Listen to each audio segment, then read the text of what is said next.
LinkedIn Live webinar series. I'm Michael Oliver. I'm the head of marketing at Client Server. And every time we do a Talking Tech, we like to explore some of the big issues that are shaping the world of technology. Everything from what's happening in the news through to what we're seeing on the ground floor at Client Server HQ.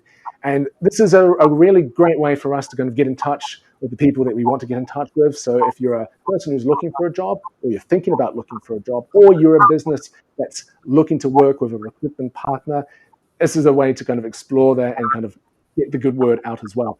But it's not all about recruitment, and it's certainly not all about like the world of tech as well. We want to answer your questions as well. So if you're following us on LinkedIn, on the LinkedIn Live page, you'll see a chat box on the right-hand side of your screen. And that way you can ask questions for our panelists, or bring up any topic that you feel like, and we will do our best to answer. But it should be, as it always is, a really interesting and invigorating session, because we have two great panelists joining me today, and to talk about the kind of sort of really interesting topic of how do you go from being someone who is a sort of mid-level person to being a senior person and beyond that. Like I said, we've got two great people to join us here today. From Client Server, we have a senior consultant in data science, Jess McBride. Hello, Jess. Hi. And from very soon to be from Breeda, we have the head of UI and UX, Sylvia Benavente. Hello, Sylvia. Hello, how are you? I'm very well, thank you. Sylvia, could you, as someone who is you're stepping into a new role as the head of UI and UX, it's a role you've done previously at other places. Can you tell us a little bit about your background and what your role involves? Well, my name is Sylvia. As you can see from my accent, I am from Spain. I came to London 13 years ago to work in a startup. My background started as a graphic designer, and like a lot of people in this career, evolved to UI and UX. UX for me is the best thing. The best thing in the moment I discovered UX, I said I want to work in that. I want to do the best for users. I want to listen users and to do. So during these years, I tried to work in companies that really believe in the users and really work, doing a very good job for users. So recently I started to work in another startup. I love startups, and you can see my profile. I am working at a new startup. It's called Birda. It's a new app for bird watchers to observe birds. When they proposed me to work in this company, was very interesting because it was a new challenge for me. I love new challenges, and I didn't know nothing about this work before. Now I am a medium expert. It's a new experience and a new way to understand how the users in that area they are doing. How is the process, the journey, how they are doing? Because as I told you before, I never been working in a similar area. I was working in publishing, in banking, in fashion. I love fashion, e-commerce, in greeting cards, in a startup called for Full Amazing. So this is a new area for me, and I really, really like it. I really enjoy it. So Birda is doing is connect people with nature, And now we are living in this moment that everyone is really taking care of health, mental health. We discovered that this birdwatch is a thing that a lot of new and young people started to do it because they found that it's very beneficial for the health. So we started, when I meet the founders, that they are amazing, they told me about this idea, and I believe in this idea. So I started this is my fifth month. As you know, it's a startup, so everything happens really fast. We just launched in UK, and we have a big plans. And I am working with amazing, clever people that, when you work in a startup, it's one of the more important things. We are a team, and we are on the same boat with the same vision and the same goal. So this is my last experience working in a totally different area that I enjoy every minute. That's fantastic, and it's one of those things, isn't it? UX and UI. It's not just a subject that sits sort of statically, is it? It's one where you have to keep learning, you have to keep picking up on the new trends and the new ways things are doing, because the way that even UX and UI existed 5 years ago is very different from what it is today. So how do you kind of keep on top of things and make sure that you are, still up to date? Is for me is key, and this is one of the things always I tell to my juniors, and is keep learning. I was working a lot of years, and I feel I have thousands of things to learn. I maybe buy 1 or 2 books per week. I am constantly listen podcasts, reading about new. I am obsessed with innovation. I am obsessed with what's happening in the future. For me, it's super important to see how the people is going to do things in 5 or 10 years. Because to design for today is done, is the past for me. Is we need to start to design today the future if we want to do it. So I am obsessed with this innovation thing always. So for me, super important to see and learn for the people is there and they was doing this or they are doing that. So I constantly doing courses. I was doing, the last courses I was doing was with IDEO, more design thinking. I am a totally design thinking methodology person. I believe that listen users from the beginning. I co-design with them. I include them in my wireframes, in my designs. I do workshops that I listen to them. It's super important, listen people. And not just listen users. When you work in a company, there are a lot of people involved. I mean, we have users, we have teams, we have stakeholders, and we have the business. So as a UX, we need to listen to everyone and makes everyone happy. Because, sorry, go ahead. No, sorry, Michael, tell me. I was going to say it is one of the things where it's a profession indeed, like where it's perhaps the closest someone in a technical background will get to working with the person who is going to be the person using either the app or the website or whatever the case may be. So it's a really quite involved process, isn't it? You need to have not just yourself as a user in mind, and particularly like when it comes to design. Like I know that there are some things that look great, but perhaps aren't the most useful thing to include in a design from a UX and UI perspective. So how do you kind of keep that balance between wanting to create things that look pretty and look aesthetically pleasing versus like wanting to make sure that the thing functions and works properly? We iterate a lot. I love to iterate a lot. So what I do normally, I do the design thinking methodology. This means before you build, you are 100% sure that is what the user wants. So you spend time.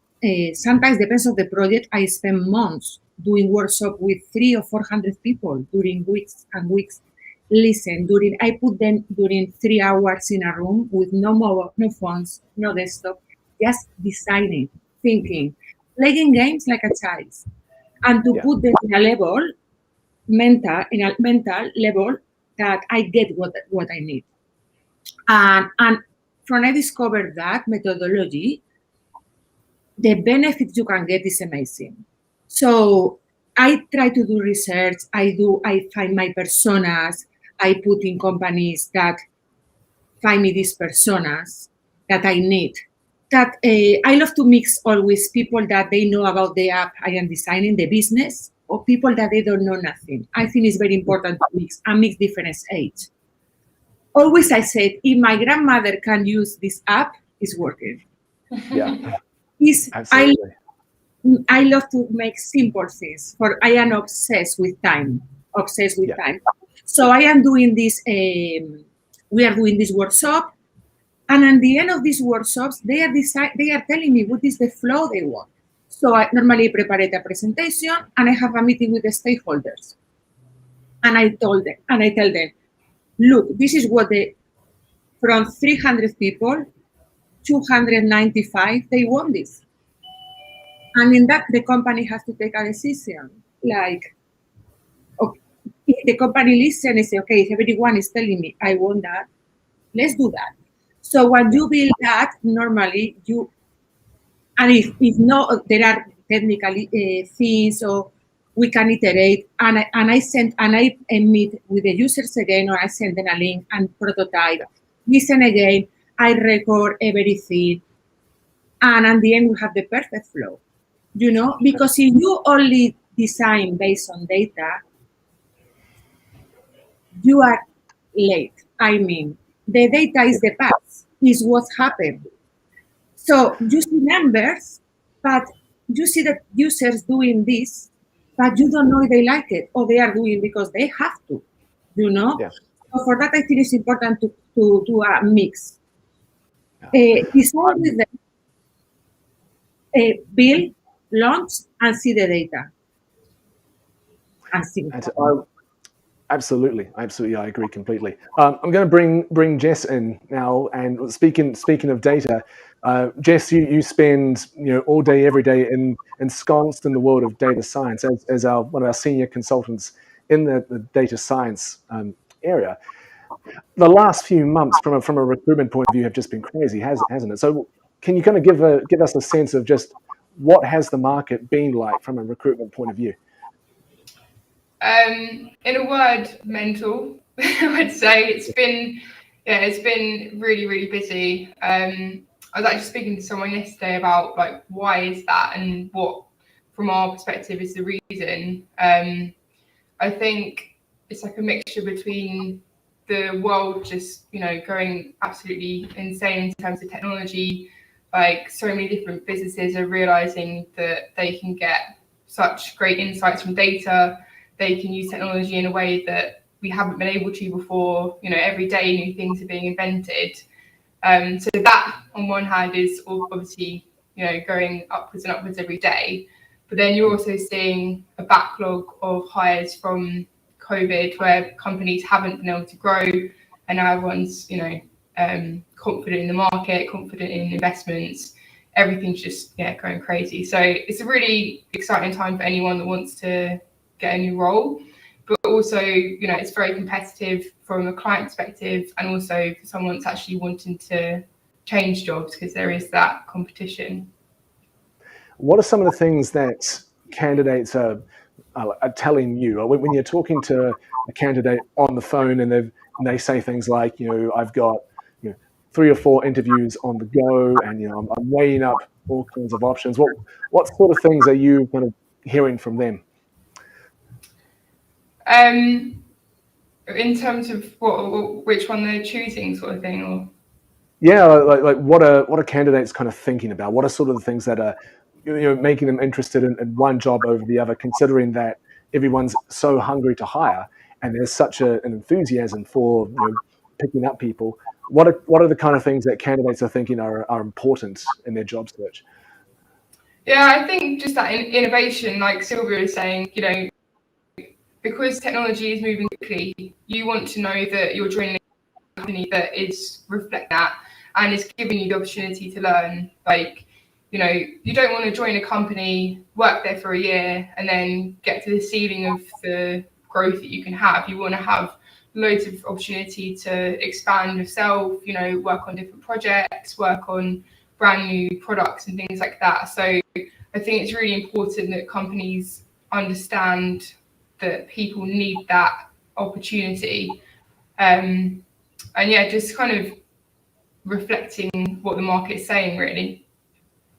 Yeah. And not only do you speak with our candidates as well, but you're also one of our account managers. So you're talking to the clients as well. And what are clients saying? Like within in terms of like the kind of candidates that are really sort of ticking their boxes and are really getting them interested. Has the the demand for a high caliber candidates increased, or are they just looking to kind of hire as many developers and engineers as possible? What's the feeling from the clients at the moment? It's definitely quality over quantity. I think when you're scaling as a business, if you ever get to a point where you just want loads and loads of people and not really looking after the quality, like you're going to have problems. And that's one of the things that we discuss with our clients on a daily basis is scaling up as a business is tricky, and making sure you have the right people to do that for your company is absolutely critical. So yeah, I think, and they're seeing, a lot of candidates do have a lot of opportunities. So it's making sure that they understand what is on the table with that company. The company needs to make sure they are quickly with interviewing and making sure they're introducing them to the right people so they understand. And just kind of moving on both sides, really. Absolutely. And just to kind of give the people tuning in a sense of just how busy you are, what would kind of like, when would you kind of get into the office and when would you likely leave? What's the how busy has it been from like a recruiter point of view? What, as in when do I start work? Yeah, like how busy is it? Can I give us like a real sense of what the volume is like? Well, I think it depends on the consultant. I mean, I personally get into the office at 8 and I probably leave at like 7. So it's pretty hectic. Wow. Yeah. But yeah, I mean, I think some people are probably better at managing their time than others, but realistically, if people are working all day and you're wanting to speak to the best people in the industry, they're not going to want to speak to you in the afternoon when it's convenient for you. They're going to want to speak in the morning after work or whatever. So yeah. It's pretty hectic, but it's fun and it's a really nice feeling to see companies grow and know that I actually scientists or you do engineering and then you see the company doing well and it's feeling. Absolutely. It's no kind of it's not no sense of exaggeration in saying that the market has never been like this before. It's been crazy busy. But speaking of like the market and particularly candidates who are kind of using this as an opportunity to kind of grow their career and to kind of move forward, notice that there has been sort of an influx of developers and engineers who have been they've been in a mid-level role for maybe 2 to 3 years, and now they're seeing some of the salaries and the benefits of those who are moving up and moving into more senior positions. And then I'm kind of thinking, I would like some of that as well. I want to be able to grow my career, and with everyone hiring right now, this seems like a great opportunity to do that. Jess, I'll just sort of ask you, like, when you're talking to a mid-level developer who has applied for a senior role, and on paper they look great, they look the goods, they've got the tech stack, they've got the experience, everything about them is great. What are some of the things that you tell someone who's sort of mid-level and wants to go senior about how to kind of present themselves sort of at the interview stage? What's the sort of things that people need to be kind of wary of when they make that step up? Yeah, I think it's kind of taking into consideration what it is you personally do.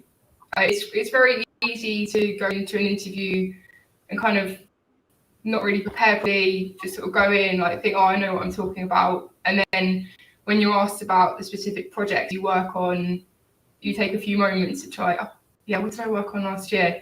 One of the things I say to every candidate that interviews is take some time to like write down your own projects. And it sounds silly, but to study your own CV, and it means that you have that information there to call on straight away. And also talking about projects you've personally led, or especially if you're going from a mid-level into a senior, most companies are going to want to see some level of mentoring, or having new ideas that you've put to the team, and writing that down, having that to talk about, trying to reframe the terminology from I worked on a project with this to I drove this project, this is my idea, this is the impact I had personally. Yeah. Sylvia, as someone who is now sort of head of UI UX, you have made that journey from being from mid-level through to being senior, through to being a head of the department. Can you tell us a bit about what that journey was like for you, going from mid-level to senior? Did you find the transition hard, or did it sort of force you to pick up new skills that you hadn't picked up before? What was it like? Yes, my recommendation always is to listen. To be a mid or a senior is for me a lot of more than just a title. It's a responsibility. And to become a senior, this means that you have more responsibility, not just with yourself and with your team, with your people is working for you. For me, it's super important that the people become senior. They are very good managers, Yeah. And this is key for me. Humble people, kind people. Always I say, when you stop to listen your ego, you start listening people. And in our area in creative design, sometimes the ego is a massive problem, and a lot of times it's a problem for people to be promoted or become a senior, So when my question is, they are ready to take this responsibility. They are ready to take care of the next juniors, because as a manager, it's our responsibility to take care of them. It's not to tell them what they have to do or micromanaging, not tell them you do that. No, it's to give them the tools and everything they need to do their job. Yeah. And listen, one of the things and the biggest lesson I learned in all my career working is everyone is different. Everyone is different. In your team, everyone is different. People, they are more introvert, more extrovert. This is, I love UX. But when you need to know who is in your team first, listen, understand how is the people, and you can get the best for them. Because the best thing can happen in a company is what the teams are working as a proper team. And the teams are working together, And for that is important, always I say, the title is nothing if you are not a very good manager or you are not a very good director.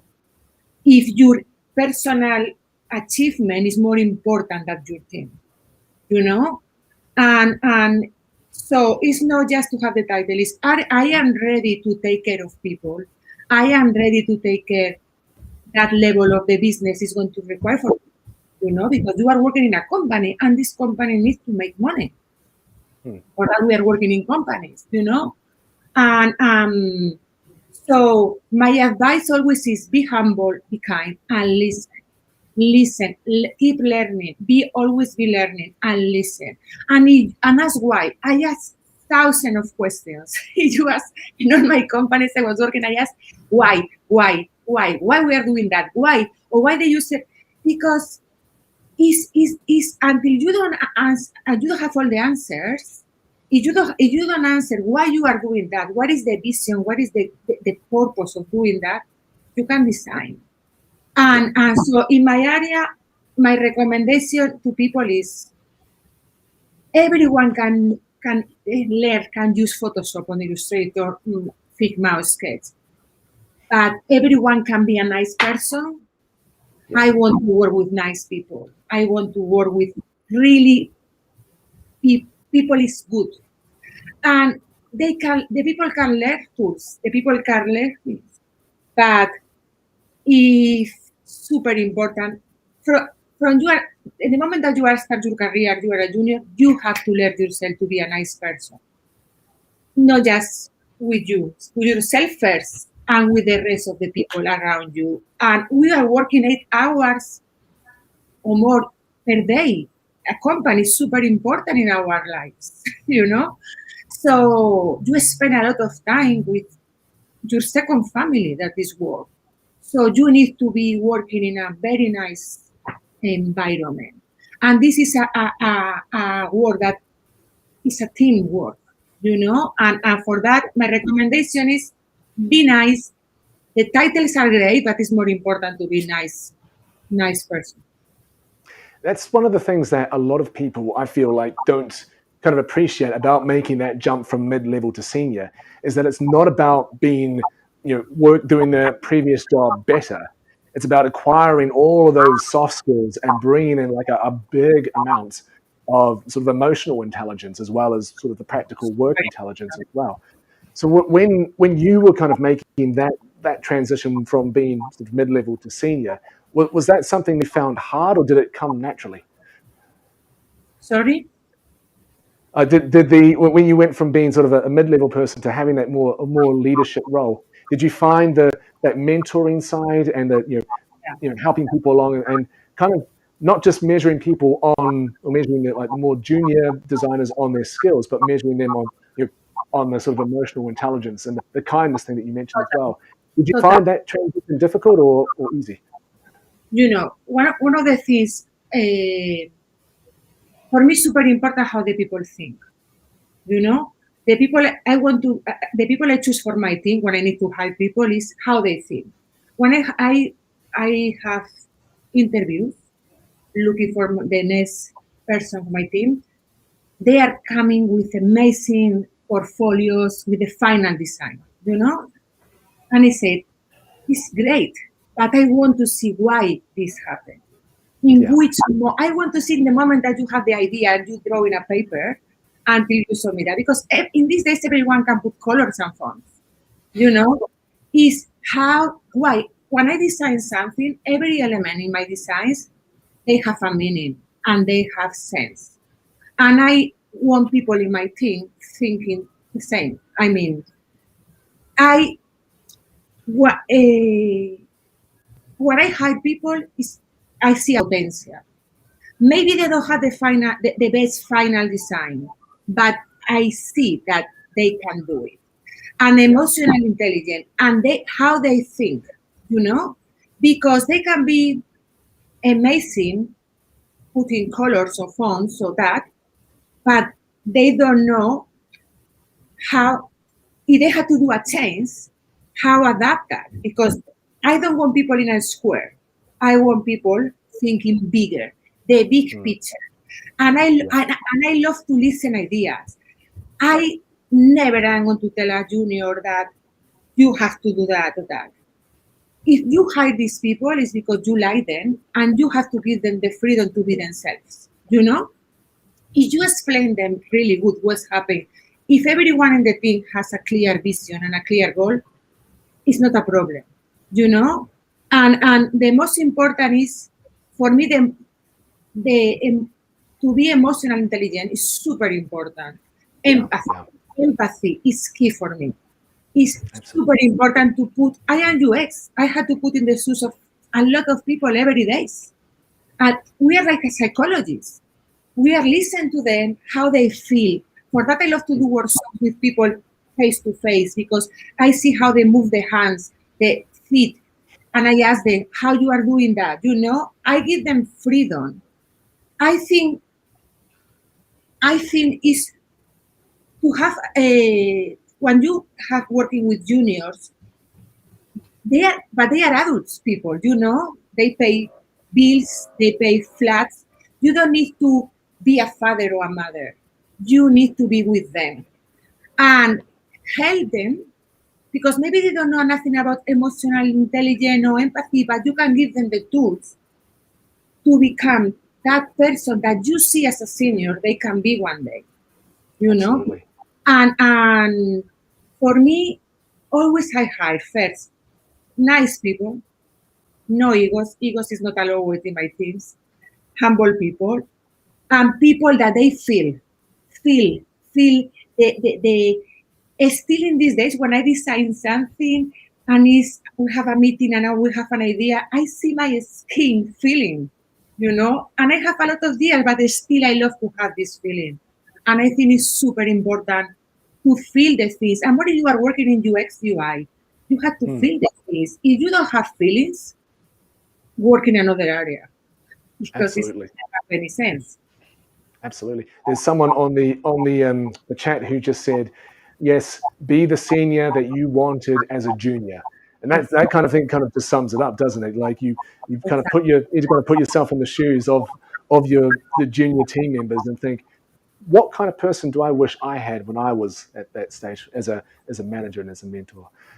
Jess, I'm kind of thinking, like, in terms of when you're speaking to candidates who have applied for those roles which have a really big kind of like team lead, team manager sort of aspect to it. And it's clear that not every kind of developer or every kind of technical person is sort of suited to that. It does take a certain person to sort of step out from being the best coder or the best architect or whatever the case may be, and to actually be the best mentor. How have you ever found yourself like speaking to someone who's applied for a role which, like, as a team leader or a team manager, and thinking, actually, no, well, I don't want to say selfish, but you know what I mean, right? Like you're focused on your own growth and your own development. How do you kind of like position the role to someone who is perhaps not that kind of focused, doesn't have that kind of team lead mentality?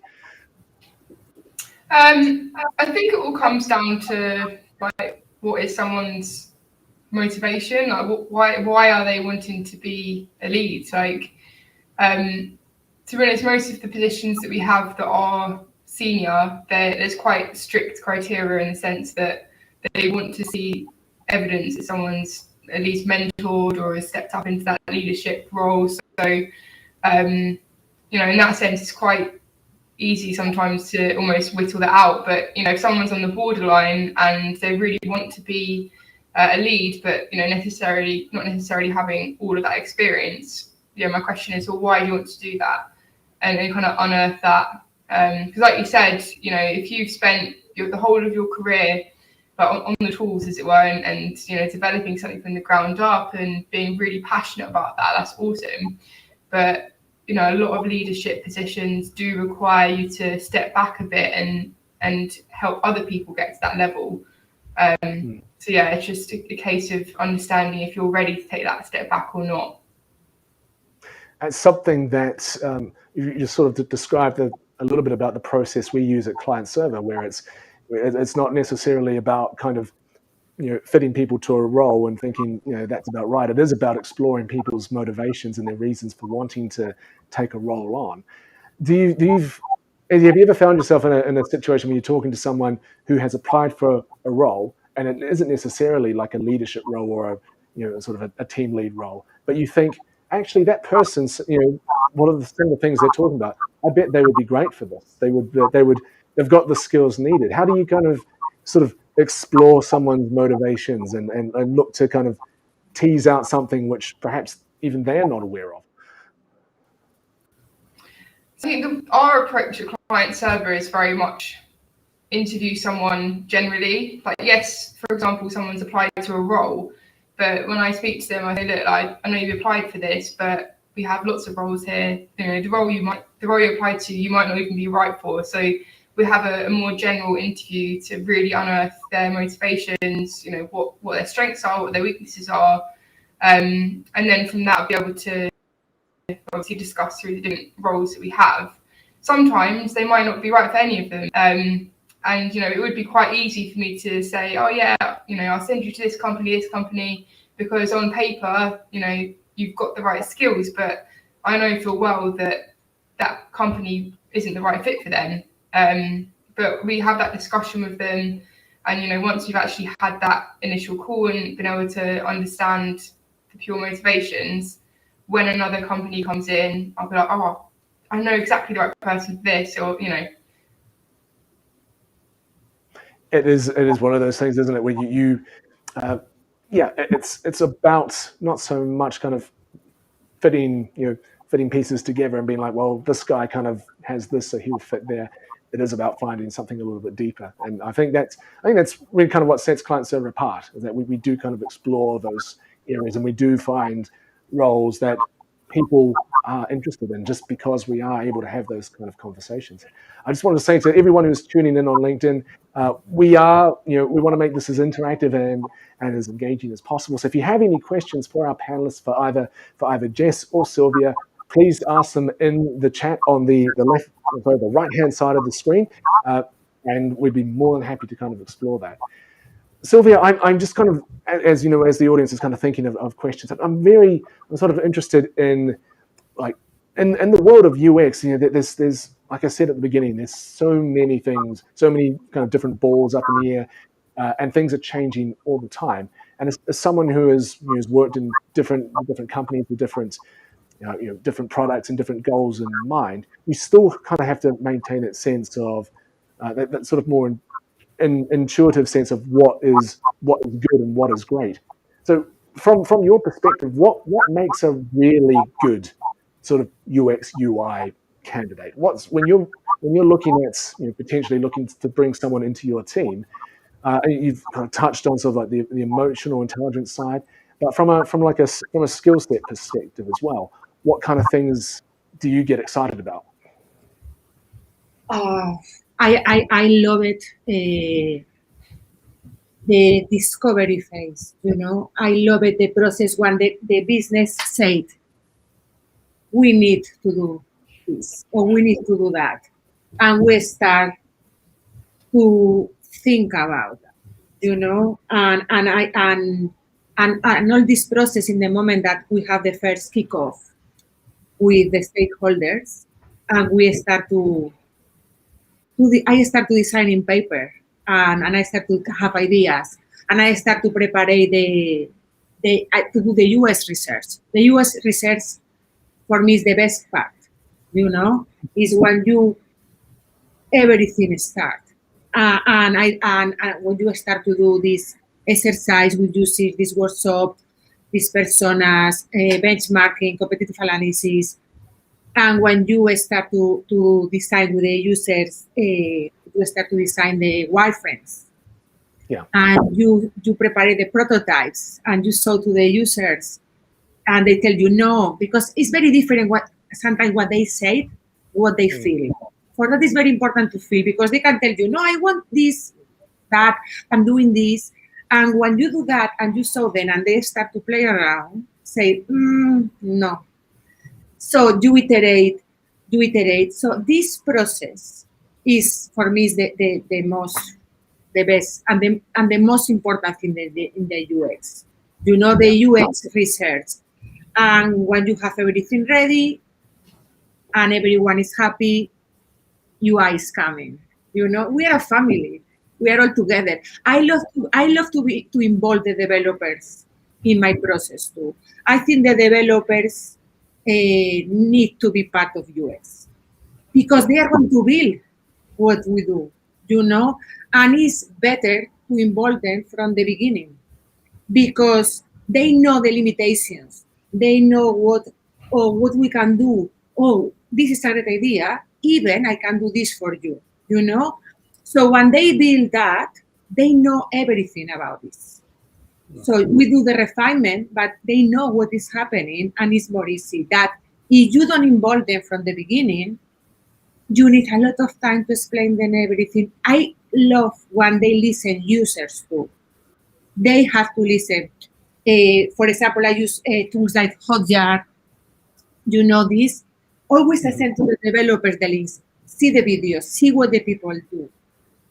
I think it's very important, in my opinion, the developers work with me, backend, from them, because they are going to build what is our and user's brain, and they love it, I have a lot of developers always tell me, you make me think a lot, and I never I never think that like this in the past, and they love it, because they feel part of our building something that not just people in the corner building, something that, and I think it's very important for them and for the team and the company to have the developers in that area listen directly from the user. Oh, I don't like that, or this is the problem with that, So I think that process is I love it, and it's super important that everyone is aligned and working together. So if you are doing that, it should be perfect. Absolutely. It's you mentioned it there. It's not just being able to say, like, I want you to, this is the design, I want you to code it so it fits this. You got to bring everyone on that journey, and that seems to me be one of the main things that a good leader can do, a good senior person can do. It's not just see, and understand their job really well, but understand the kind of the big picture, and bring everyone along with them. Have you always found that easy, or is that a skill that you've had to develop and improve on yourself? You know, no, when I started to do that, I remember the first time I started to say, remember a lot of years ago, the developers were even in another floor working, and it was like there are people building things there. And I remember the first time in a company, I want to speak with one backend, and I thought, hello, and he looked at me like, this is very weird. Why you are talking with me? And I said, and I started to invite them to my meetings. Yeah. At the beginning, it was like super quiet, and at the end, it's amazing. They have amazing ideas, because I believe that everyone can have an idea. When I do a design, I test with everyone. I remember when I was working in office, I was testing with even people with other flaws. What do you think? Because everyone is different, And I think now for me it's very easy, because I have a lot of experience mixing people, in that meetings. Took time at the beginning, because I told you the developer was like, why people is talking with us? Like, why? But now I put in a room all the flows, the designs we was doing together, design what is the best way to do it. When they start to build, is when they have a clear idea what they are going to do, and they are happy with that too. Because they have to be happy too. Because it's not like, do that, and they tell you, no, I don't think we can do that. I say, I don't care, do it. No. You have to listen. For that I say always, it's super important to listen, people. Listen and understand why they are telling you that. And if there are, if these people say no and you say yes, go for a coffee and try to understand. Because fighting is, there are no good result for anyone, So try to find a middle, in the middle. Oh, what is the best for both teams, And what I tell you, for me, is, because I empathy is key, and for me, it's very easy to put me in another shoes. So for that, I love to work with people. I love to share my ideas and listen ideas, and play with the people about these ideas. So for me, it's very easy. But for me, it's key to be like that, to become a senior, to deal with people, not just to send them emails, speak face to face. That sometimes people is more brave behind emails. But go for a lunch, takes time. This time is super important too. This is not a time that you are losing. It's time that you spend with people in your team, And I think this time is super important, super important. Absolutely.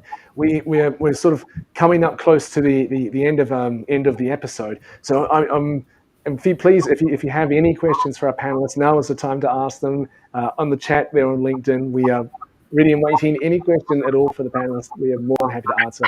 But just kind of like get some final thoughts there, Jess.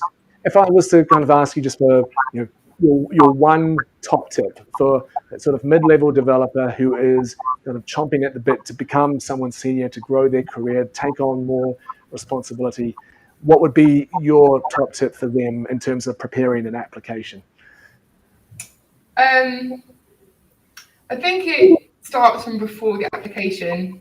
Like, do everything that you can in your current role in order to get more experience, mentor people, do extra work to, get as much experience as you possibly can. And that's kind of it, really. And then, that's one, isn't it? I mean, absolutely. I mean, there's no kind of substitute for real world experience, is there?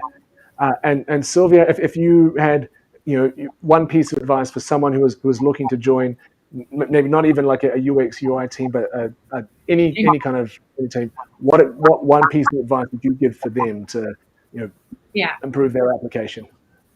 Be humble, and you need to have a lot of empathy. Empathy is the word. It's going to be the more important word in the next years.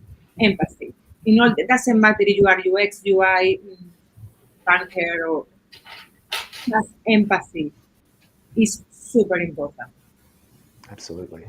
I think that kind of that sort of sums up sort of everything, isn't it? It's not just about being really good at your job. It's about being able to kind of lift people up and take them on that journey too.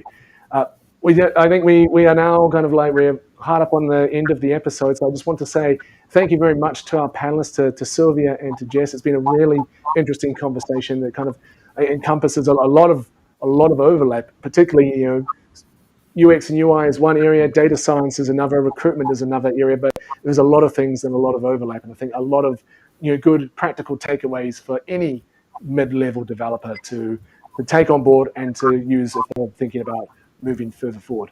And although this is the end of the live stream, we are available on demand. You can look back at not only this episode, but previous episodes of Talking Tech. And if you have any questions for our panelists afterwards, feel free to ask them in the chat, and we will make sure that the panelists get those questions and be able to answer them. And we will be back again in another 2 weeks for another episode of Talking Tech Live here on LinkedIn and on YouTube.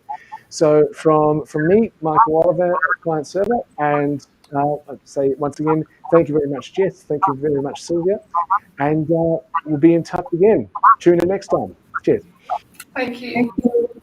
Bye-bye.